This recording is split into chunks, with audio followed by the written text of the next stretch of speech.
Bismillahirrahmanirrahim. Assalamualaikum warahmatullahi wabarakatuh. Welcome to Shaping Tomorrow on IKIM Radio. I'm Shafiq Burhanuddin, a fellow at IKIM. And in this episode, we are humbled to have with us a guest who is a scholar of Islam at the Zarith Sofiah Center for Advanced Studies on Islam, Science and Civilization, CASIS, RZS-CASIS UTM, Associate Professor Dr. Khalif Muammar. Assalamualaikum, Dr. Khalif. Waalaikumsalam warahmatullahi wabarakatuh. Thank you, Shafiq. Thank you, Dr. Khalif. And inshallah, ladies and gentlemen, in this episode, we'll be learning from Dr. Khalif's insights on the topic of Muslim political thought, some forgotten wisdom from the past, which perhaps remains relevant for our present-day context as well as the future. But before we resume our conversation, allow me to introduce you, Dr. Khalif's profile. Associate Professor Dr. Khalif Muammar A. Haris is the current director of RZS-CASIS, UTM, Malaysia. He obtained his bachelor's in Sharia and Islamic Studies from Mu'tah University in Jordan, 1998. Then his MA in Islamic Civilization from the International Institute of Islamic Thought and Civilization, ISTAC, in 2003, followed by also a PhD in Islamic Civilization, also from ISTAC in 2008. Prior to his appointment at CASIS, he served as a research fellow at the Institute of Malay World and Civilization, ATMA, at the National University Malaysia, or UKM, between 2007 to 2011. Dr. Khalif has written a number of writings, as well as edited and translated several books, namely Atas Nama Kebenaran, Tanggapan Kritis terhadap Wacana Islam Liberal, as well as he has done the Malay translation of the book, the famous book called Islam and Secularism by Professor Syed Muhammad Nakib Alatas. And he has also done several studies on the Malay intellectual tradition of the Malay world, such as the writings of Nuruddin Raniri and Raja Ali Haji. Dr. Khalif, we would like to begin on this topic by asking you about your observation about with regards to the current modern Muslim political leadership, which I'm sure you have made some observations or readings, and to what extent do they actually benefit or draw from the great wisdom and the great insights of the ulama and the books of politics in Islam? As you know, this is a very vast subject in the Islamic civilization. But what's your observation on this, Dr. Khalif? To what extent do the modern day Muslim political leadership actually benefit from? To what extent, at least? Dr. Khalif, please.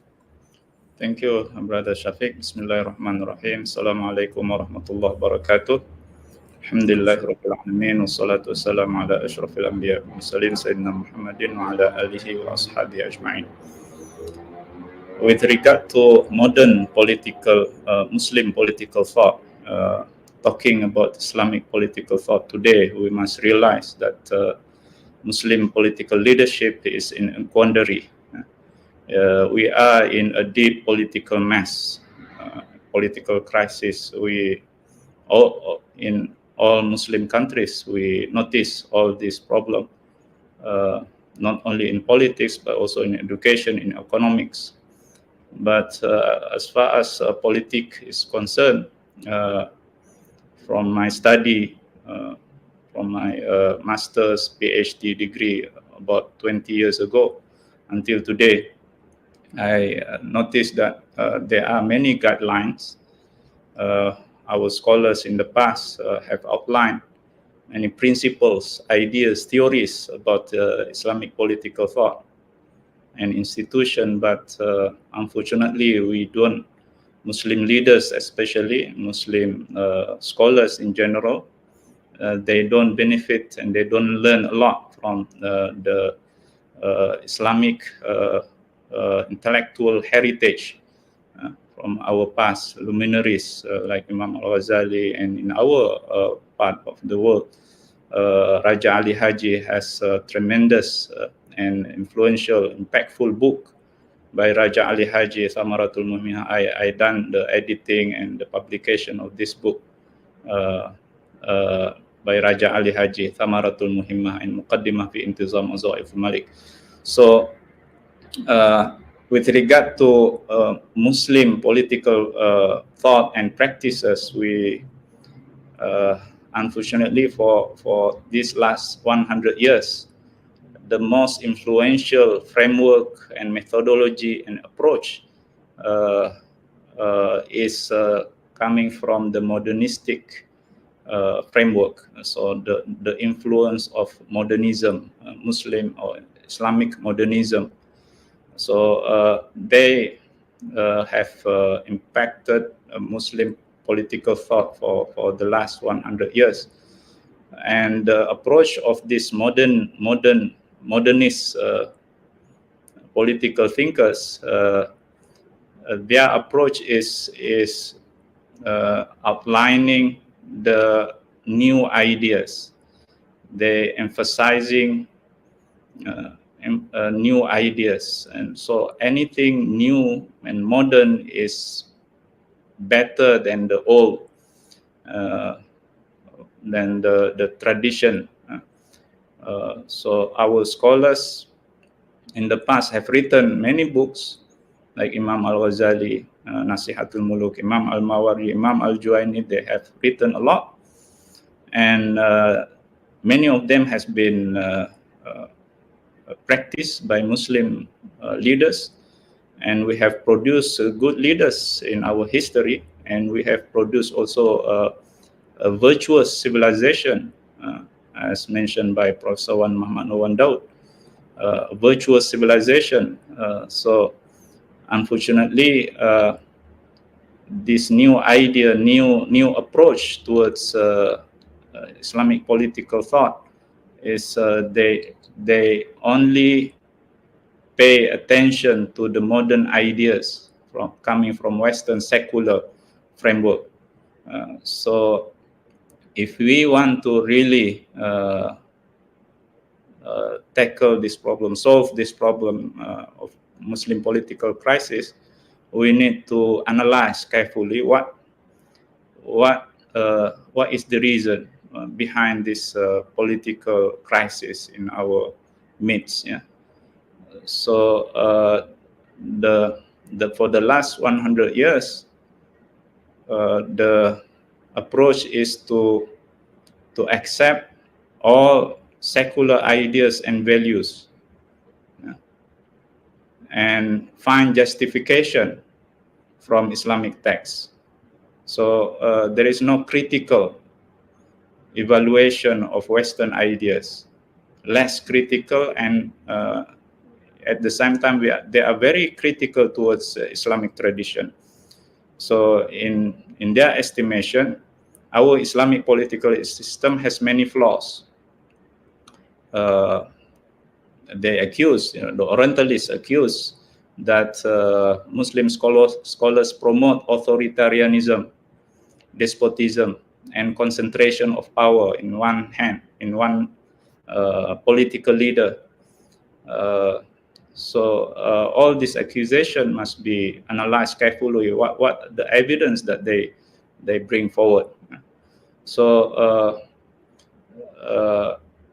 the Muslim modernists, they accept the secular ideas and theories of in political thought.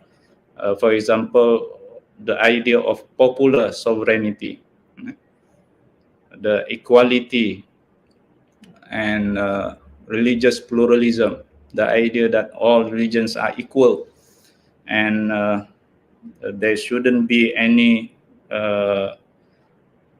close connection between religion and state. There should be a separation between religion and state. So all these ideas are coming from Western political thinkers. And from our perspective, this idea of popular sovereignty, for example, is in contrast, or contrary to the idea of sovereignty of God and Siyadat Sharia, the supremacy of the Sharia. So from our perspective, the lawgiver is God. The legislative body is not the lawgiver. So they cannot make the unlawful become lawful. So our main reference is Islam, the religion. But what we are witnessing today is that they don't really make the effort to Islamize this secular or modern Western democracy. This effort has not been done. What has been done in reality is that Islam become a rubber stamp and a means for political ends. So to an extent that some of them says we can use Islam for democratic, to support democracy, to support monarchy, to support even Marxism and communism. So everything is available in our religion. So this tendency is for me is quite dangerous, and it betray the injustice towards Islam. There are general principle, of course, in our religion, but we are also have the guideline, the principle in the Quran and the Sunnah and the works of our scholars. So we must look into that so that we don't accept anything that is alien to the teaching and to the worldview of Islam.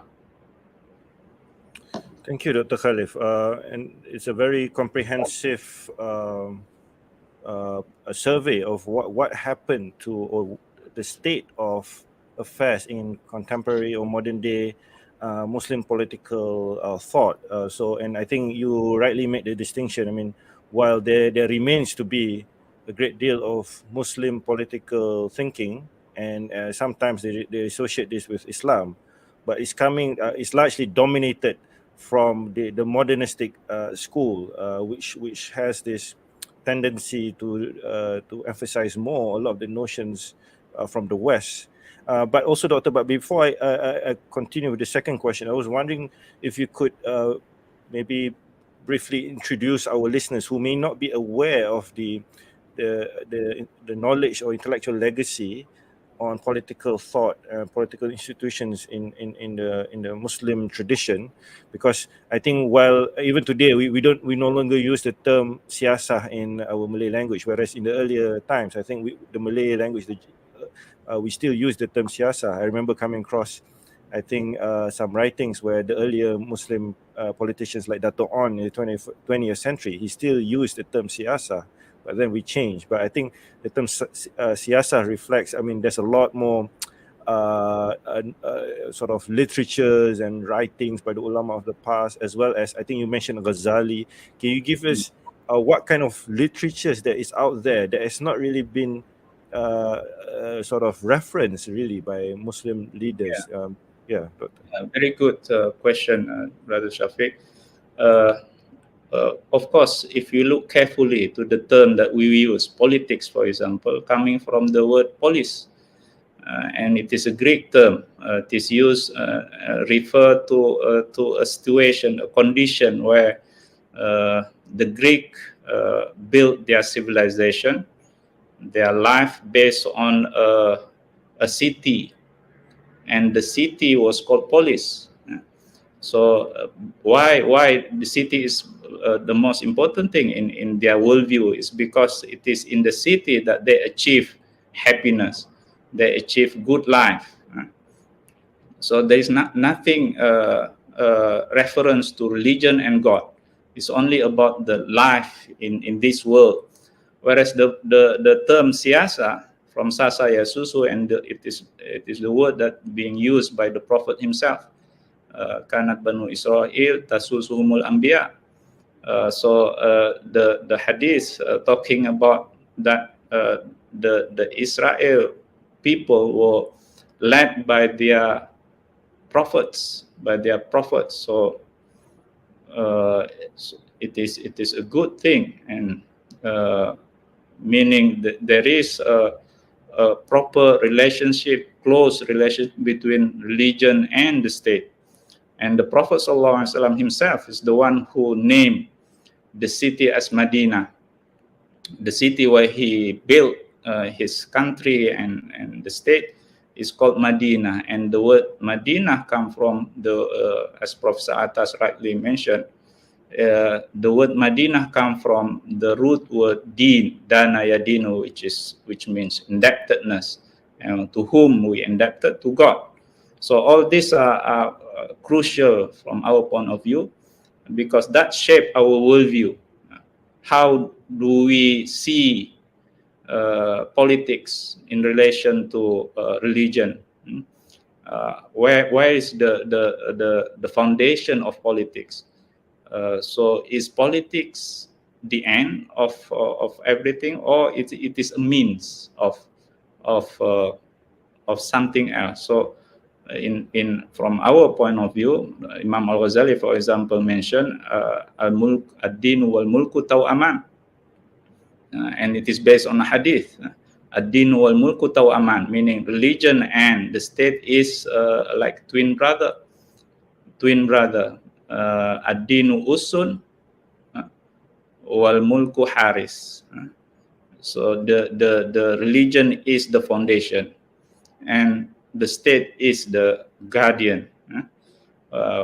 Famalla dinalahu fa mahdum. Without foundation, without religion, the building will be collapsed. And without the guardian, it will be lost. So certainly there is a role, a very important role for politics and state from our perspective, and it shouldn't be the objective, the goal. Political power is not our goal. It shouldn't be a goal for doing politics in our activities. Rather, it should be a means. So meaning, if there is something that is against our religion, we should correct our activities, political, educational, and so on.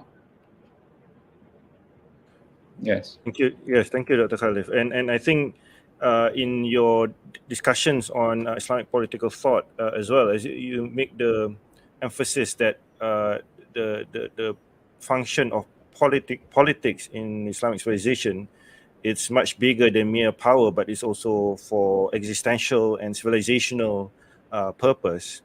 And I think this is very much clear.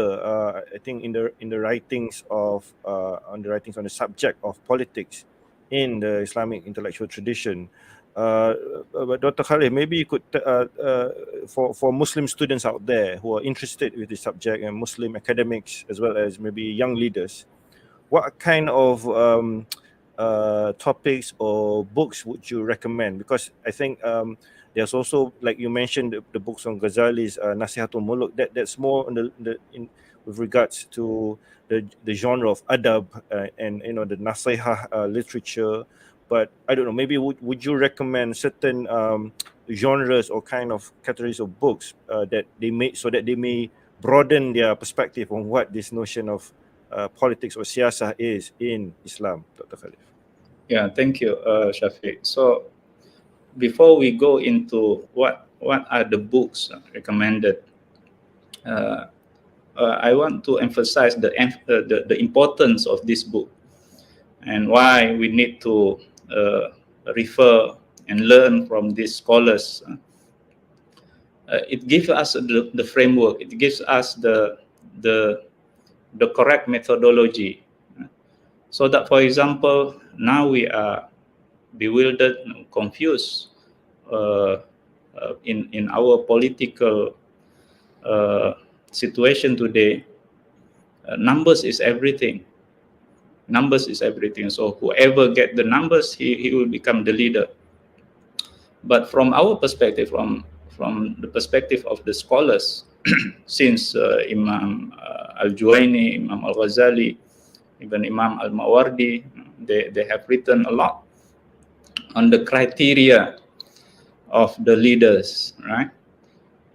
So if you get the numbers but you don't have the quality, the kind of virtues, the values, the attributes that makes you a good leader, just leader, then you shouldn't be elected in the first place, whether or not you get the numbers.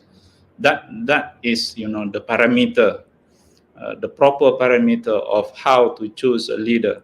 So we should look at, first of all, at the quality. So all these scholars in the past, they have emphasized on that. But today in modern democracy, numbers is everything. So they, even to an extent that they don't talk about just leaders anymore. The concept of justice is not emphasized anymore. As long as the leader is elected by the people. So sovereignty, the idea of sovereignty of the people, right? So as far as the reference and the intellectual tradition, we have a tremendous intellectual heritage in our civilization. We need to learn from our intellectual heritage.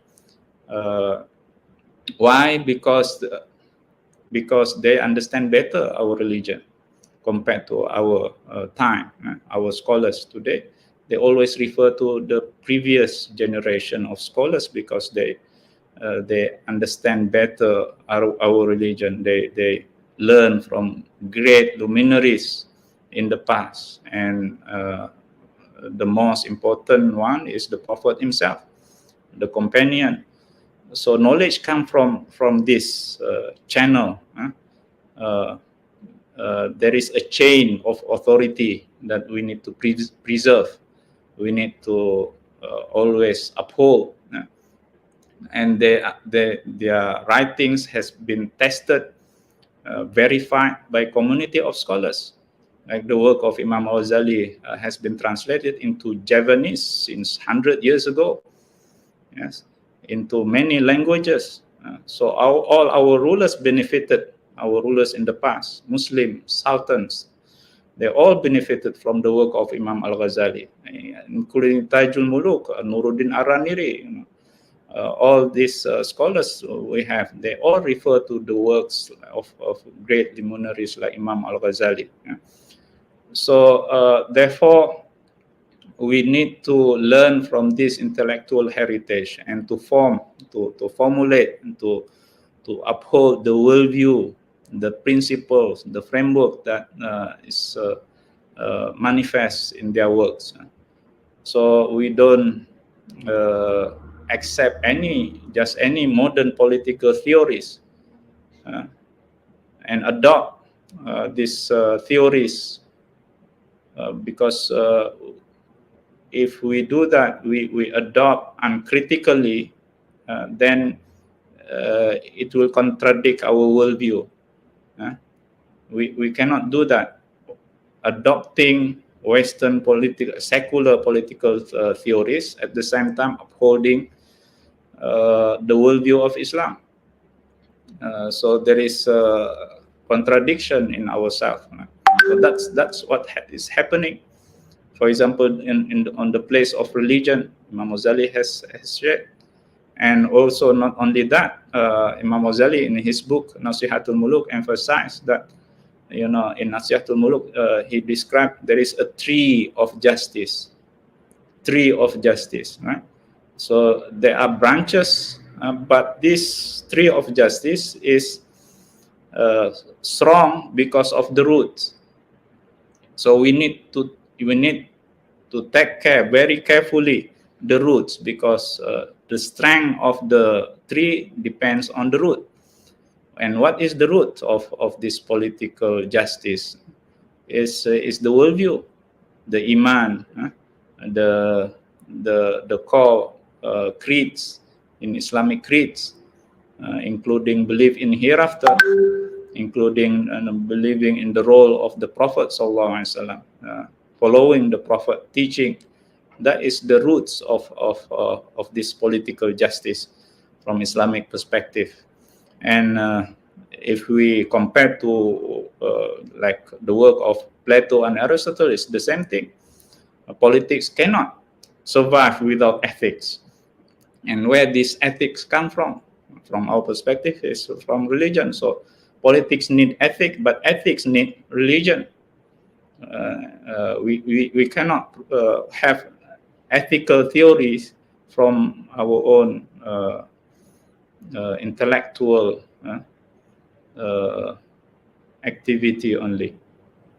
So likewise, Raja Ali Haji, I would like to emphasize one of these sources in Islamic political, especially in the Malay world. The works of Raja Ali Haji is very important, crucial, and he also benefited from the work of Imam Al-Ghazali. So when he read this Thamaratul Muhimma, one of the most important features of this book is that he emphasized on the heart diseases that the leaders should try to overcome. The heart diseases, like the love for worldly matters. So all this, there are many diseases that if the leaders still controlled by these heart diseases, then it will prevent them from becoming a good and just leaders that the society need.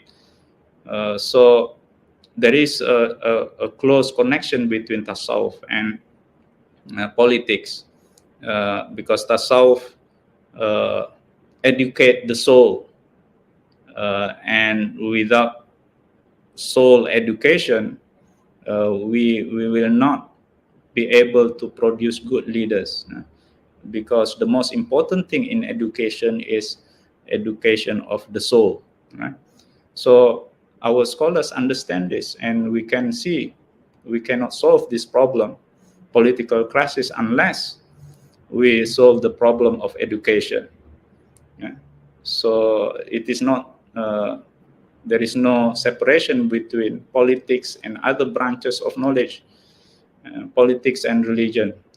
So it is interesting to see that connection. Yes, Shafiq. Thank you, Dr. Khalif. And indeed, I think the task ahead of us is very huge. And I think to the credit of you and your colleagues at RZS-CASIS, as well as, I suppose, like-minded scholars in different parts of the Muslim world, I think it's very important that such research and I suppose, educational reform is continued to be supported and pursued. But Dr. Khalif, since we are limited in time, and perhaps we'd like to conclude by sharing your recommendation, perhaps to the community, the Muslim community out there, or to the powers that be. What do you feel that we need to emphasize more, such that this forgotten wisdom from Muslim political thought can continue to be studied and revived in the modern day context, Dr. Khalif? And perhaps, inshallah, we will continue more to benefit from your insights in the following episode. But for now, if you would like to conclude, Dr. Khalif. To conclude, I would like to emphasize that, yes, politics is very important. Yes, we want to solve this political crisis in the Muslim world, not only in Malaysia, but also in everywhere in the Muslim world. We face this problem. But in order for us to be able to solve this political crisis, we need to understand that politics is like a faculty in our body, a faculty. There's something else that govern politics, or become the heart, the soul of our body. Like, for example, the Prophet ﷺ always emphasized the importance of the heart. Ala inna fil jasadi mudghah idza salahat salahal jasadu kullu. There is in our body there is something that if we can make it good, then the whole part of our body can become good. So that is the role of the heart and the soul. So in order to change politics, we need to change our education. Because in our education, we produce leaders. So in order to change our education, we need to understand the worldview of Islam. So the same thing, in order to change our political situation, we need to understand the worldview of Islam, because the worldview is the roots. To understand the worldview of Islam, and because of that, we can avoid ourselves from being confused. So I mentioned in the beginning, there is confusion among the modernists in maintaining that we can always accept whatever good ideas come from any civilization. By good, meaning anything that is to them considered as beneficial, without looking critically into the whether or not it is suitable, in line with our religion, in our worldview. So this idea of adopting anything new, modern, and assuming that anything new and modern is better than the previous one, the past that we have, is dangerous idea, because with that we belittle the contribution of our scholars in the past, including the teaching of our Prophet Sallallahu Alaihi Wasallam. So there are guidelines, there are wisdom from our past, prophetic wisdom, so we can benefit, but at the same time, we need to learn what is good from our other civilization. But there is a process to that. We don't just accept, we don't just adopt, but we need to truly Islamize all these sciences and ideas. Thank you very much. Thank you very much, Dr. Khalif Muammar. Ladies and gentlemen, we have been honored to have with us the director of the Zarith Sofiah Center for Advanced Studies on Islam, Science and Civilization, RZS-CASIS, based in UTM, Kuala Lumpur, to share with us on this question of Muslim political thought, the forgotten wisdom from the past. Inshallah, we hope to have to benefit more from Dr. Khalif Muammar in the following episodes, if his time permits us, inshallah. Thank you once again, Dr. Khalif. Thank you. With that, wabillahi taufiq wal hidayah. Wassalamu alaikum warahmatullahi wabarakatuh.